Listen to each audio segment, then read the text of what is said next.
श्री स्वामी समर्थ. जय जय स्वामी समर्थ. श्रोते हो, तुम्हा सर्वांचे आपल्या श्रवणामृत 7 अध्यात्माची या चॅनलमध्ये खूप खूप स्वागत आहे. आज आपण जाणून घेणार आहोत की प्रदोष व्रताची कथा काय आहे, प्रदोष व्रत कसे केले जाते. चला तर मग श्रवण करूयात.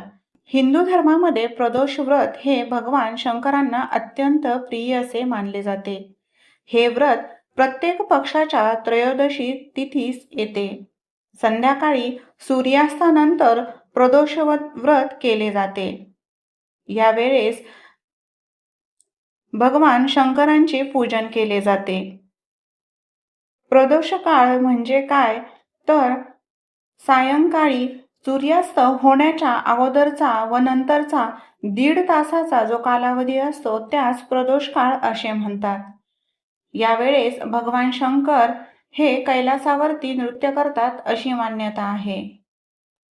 जो भक्त यावेळेस उपासना करतो त्याच्या जीवनातील सर्व दुःखे नाहीशी होतात असे मानले जाते.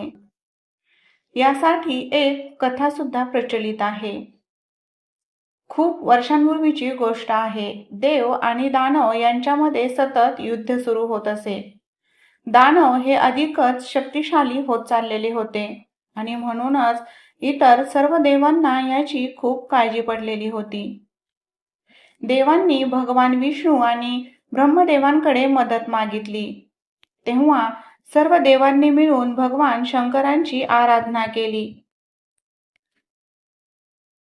देवांनी त्रयोदशीच्या दिवशी प्रदोष काळामध्ये शिवपूजन केले. तेव्हा भगवान शंकर हे अत्यंत प्रसन्न झाले.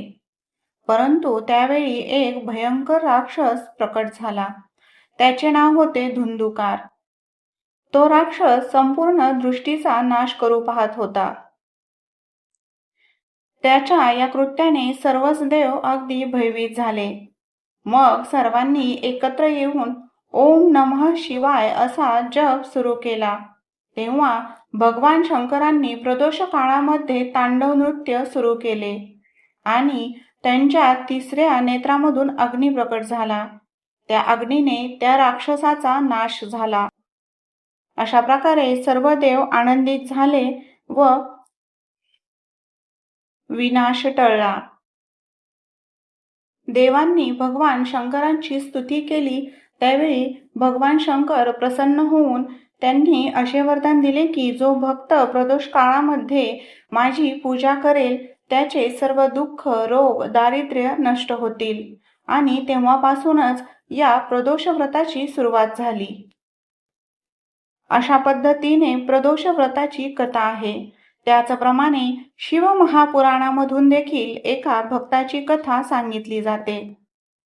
एकदा धर्मगुप्त नावाचा एक गरीब ब्राह्मण होता. तो अत्यंत श्रद्धावान होता व त्याचे जीवन दुःखाने भरलेले होते, खूप त्रासलेले होते.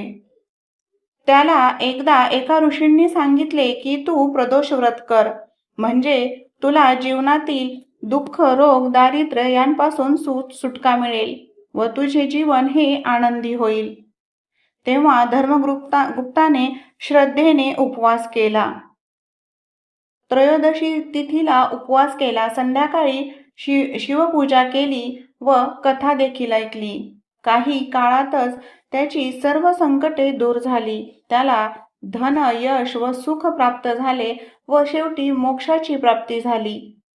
अशा प्रकारे भगवान शंकर त्याच्यावरती प्रसन्न झाले. प्रदोष व्रताचे वेगवेगळे प्रकार व त्याची वेगवेगळी फळे सांगितलेली आहेत. चला तर मग ते आपण पाहूयात. प्रदोष व्रताचे प्रकार म्हणजे ज्या त्या वारानुसार त्याचे फल सांगितलेले आहेत. सोम प्रदोष, मंगळ प्रदोष, बुध प्रदोष, गुरु प्रदोष, शुक्र प्रदोष, शनी प्रदोष व रविवार प्रदोष अशा वेगवेगळ्या वारी येणाऱ्या प्रदोषांची वेगवेगळी फलप्राप्ती आहे. सोम प्रदोष केला असता त्यापासून आपल्याला रोगनाश होतो आणि मुक्ती मिळते. मंगळवारी प्रदोषाचे फल आहे ते म्हणजे कर्जमुक्ती. बुधवारी येणाऱ्या प्रदोषाला बुध प्रदोष म्हणतात व त्या दिवशी बुद्धी व ज्ञानाची वृद्धी होते. गुरुप्रदोष हा प्रदोष गुरुवारी येतो म्हणून त्याला गुरुप्रदोष असे म्हणतात. या दिवशी भगवान शंकरांची प्रदोषकाली पूजा केली असता संतती सुख प्राप्त होते. शुक्र प्रदोष याचे फल म्हणजे वैवाहिक सुख प्राप्त होते. शनी प्रदोषाचे देखील अनन्यसाधारण असे महत्व आहे.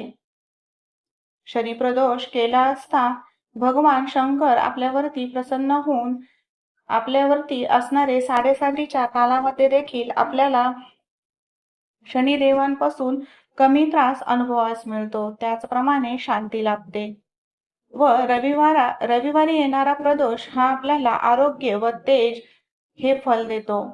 अशा प्रकारे 7 वारांचे 7 प्रदोष फल आहेत. आता प्रदोष व्रत हे कसे करावे तर सकाळी स्नान करून संकल्प करावा. दिवसभर उपवास किंवा फलाहार करावा. संध्याकाळी शिवलिंगावरती जल दूध अर्पण करून बेलपत्र धूप दीप हे अर्पण करून प्रदोष कथा ऐकावी व सांगावी. अशा पद्धतीने प्रदोष व्रत करावे. त्यामुळे आपल्यावरती भगवान शंकरांची कृपादृष्टी राहते व आपल्याला पापमुक्ती, मनशांती, इच्छापूर्ती व मोक्ष प्राप्ती होते. म्हणूनच सर्वांनी यथाशक्ती हे प्रदोष व्रत करायचे आहे व भगवान शंकरांची सेवा करायची आहे. चला तर मग सर्वजण मिळून म्हणूया ओम नमः शिवाय, हर हर महादेव. कमेंट बॉक्समध्ये ओम नमः शिवाय लिहायला विसरू नका. व्हिडिओ आवडला असल्यास व्हिडिओला लाईक, शेअर व सबस्क्राईब जरूर करा. धन्यवाद.